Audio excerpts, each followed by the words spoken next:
Today we have a lot to get into, and we need to talk about HYBE being shunned in Korea and what's happening with that. This is also a very big deal and a lot is going on. We also have RM and his album, Right Place, Wrong Person, getting a lot of hate over an alleged Islamophobic song that he may have posted in the past. And then we have some content removed on Instagram and what that is about. So hey Dumplings, is Dave. Decide hater or not, make sure you're subscribed with the notification bell on. Make sure you join us fangirling on Patreon with some free contents on Saturdays now, and let's go. A lot of content is being removed recently on social media, or tends to get removed on social media for various reasons. We tend to remove a lot of stuff that we don't feel represents us anymore. Oftentimes during a breakup, or oftentimes we just may not like that post, and we look at it with more fresh eyes and think, oh wow, that's actually really ugly, and we don't like it. But something that always confuses me in K-pop is the community's reaction towards an Instagram feed aesthetic. If you're confused on what an Instagram feed aesthetic is, let's talk about it and let's get into it. This was a thing, I think, within Western culture maybe a couple years ago, maybe half a decade ago. In fact, I think it might have been a bit longer than that. This was something that was going on when Instagram first started, where there was this sort of trend and this pressure put on everyone who uses social media or use Instagram specifically, that every photo that they post has to look good on its own. But at the same time, it also has to look good when you click onto the page. And before you click on any photos, you just kind of see their feed and how nice it looks. So there's a bunch of very trendy aesthetics that were going on. Some of them were like a very white aesthetic, that pictures were on a white backdrop, or anytime they post food is on like a white marble countertop. And so then when you go to the page, before you click on any photos, the entire feed is just white and very clean looking. Other people will do a thing that I thought at the time was very creative, which is they'll upload, let's say, a selfie, but they'll upload it in parts. When you go to the feed and you look at the profile, you'll see the actual picture. But when you go into the pictures individually, it looks kind of strange. It's like a quarter of someone's face or just a black square. I'm sure you know what I'm talking about, as Jungkook has done this at one point.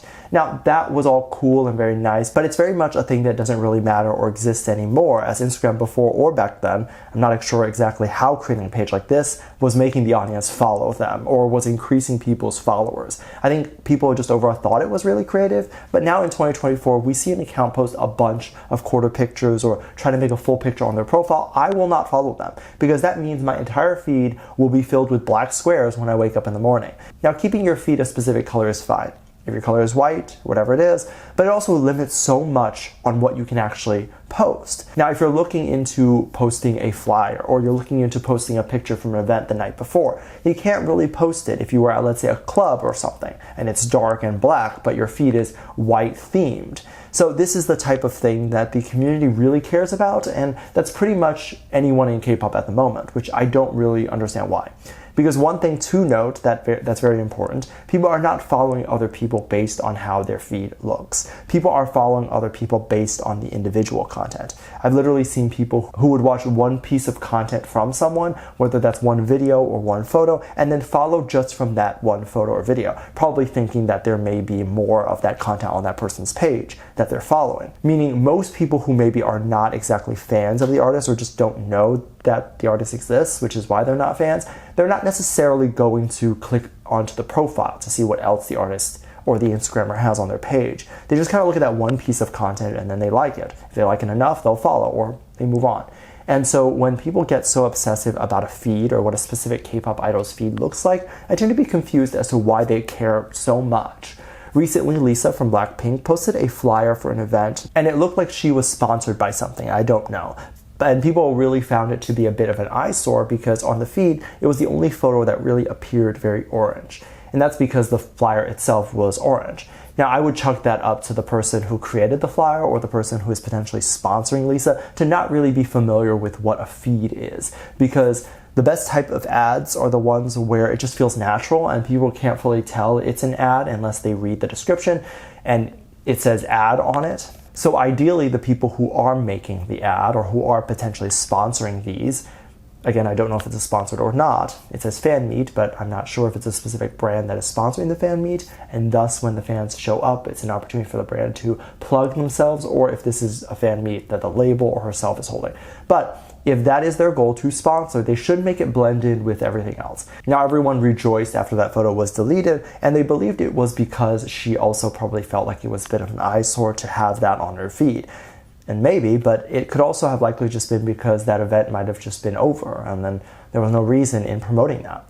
Now, if you're unaware of how sponsorships work or any advertisements that require you to post on social media, they require that the post there be set for a couple number of days. So Lisa still probably had to wait a few days or however many days before deleting that post. I found that really interesting, but I also found a lot of the stuff that was going on with HYBE recently to be interesting as well. Now, a lot of the stuff that's been going on is alleged because I really haven't read or seen any proof of whatever's being said. Now, I know there were some allegations not too long ago where a person alleged that the label was participating in chart manipulation and various other things that are illegal in Korea. That person was believed to have gone to jail because they were blackmailing the label for silence or hush money. Now, the label at the time, and I'm assuming right now, has repeatedly denied these allegations, and by also saying that a lot of the practices that they participate in when promoting artists are very much legal promotion methods.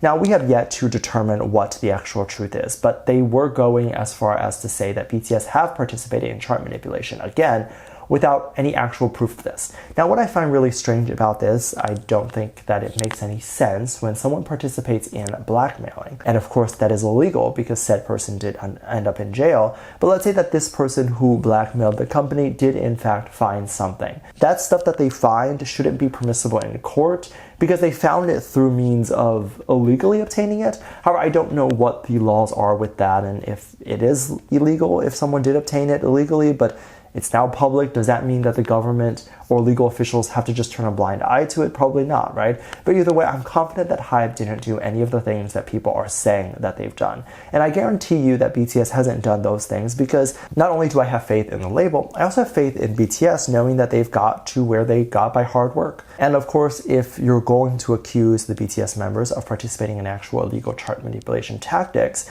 then of course I'm not on board with that. There were some people that were urging for the label to be banned, and some people were even saying that this is so embarrassing for the label in Korea, and even things that people say that they feel like the label has scammed all of Korea. And that might be a bit of an interesting claim for people who don't understand what's going on, but it's basically saying that since the label is a public stock and they did participate in illegal activities and chart manipulation, then they would have been lying about their numbers in sales, which of course, as an investor, you're going to want to know the truth about what that number is. However, it's so funny and really terrible, actually, that people turn on someone so quickly.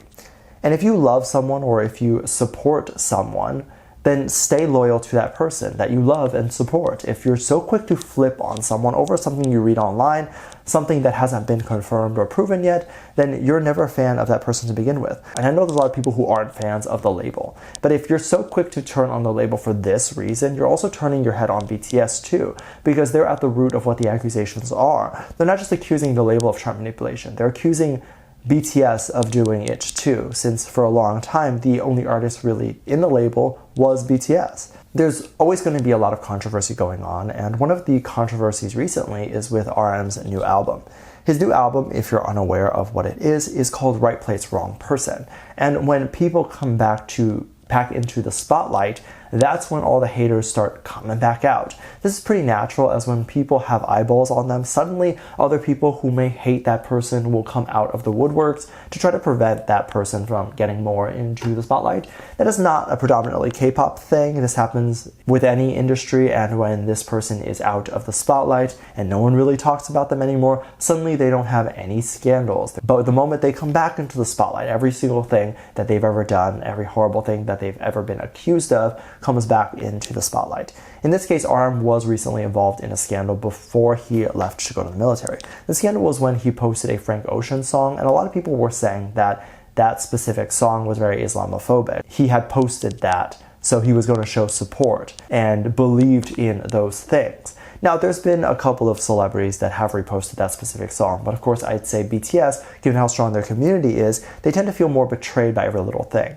There's also a lot of hyper looking into things when a BTS member posts something, and there's a lot of hyper analyzing things because they want to know what the members are thinking and how the members feel. Not too long ago, when Jisoo reposted this song, people were not really making any comments because I think a lot of people thought that Jisoo couldn't speak English, so she probably just liked the song because the melody and the sound. Now that RM is releasing some music, that controversy has come back up again, and people are asking if there will be Islamophobic things in the album, or if that will be his message, or just even telling people to not support him because he's Islamophobic due to that issue before. And he's addressed that issue before and said that he's not going to apologize because there's nothing to apologize for. And I absolutely agree with him. It is 100% a song, and if people who are from Islam are not coming out and saying they're offended, then why are other people offended? All I have to say to this is if you're not Islamophobic, which RM is not, it doesn't matter the type of music that he makes. It's not ever going to be Islamophobic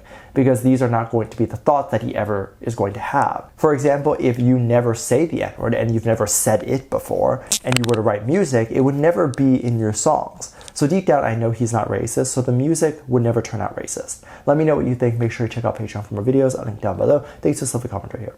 Love you. Bye.